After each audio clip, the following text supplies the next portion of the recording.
গাছ। একসময় জঙ্গলে একটি কুৎসিত গাছ ছিল। সব গাছেদের থেকে সেই গাছটি ছিল ভীষণ কুৎসিত এবং সে নিজেকে ভারী কুৎসিত মনে করত।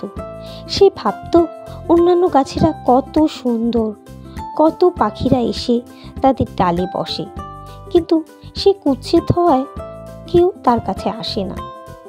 সে ভগবানকে সবসময় দোষ দিত তার চেহারা এত কুৎসিত করার জন্য। একদিন এক কাঠুরে বনে এলো কাঠ কাটতে।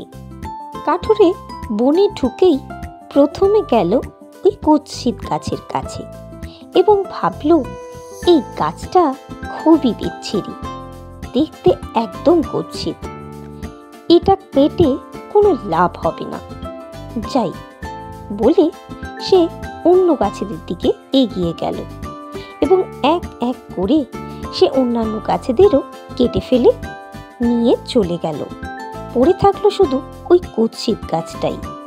তখন ওই কুৎসিত গাছটি মনে মনে ভারী আনন্দ পেল এবং ভগবানকে সে ধন্যবাদ জানালো তাকে কুৎসিত করার জন্য।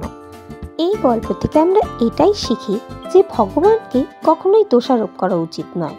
সব কিছুর পেছনেই কোনো না কোনো কারণ থাকে।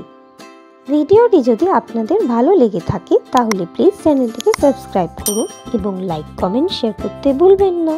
টাটা।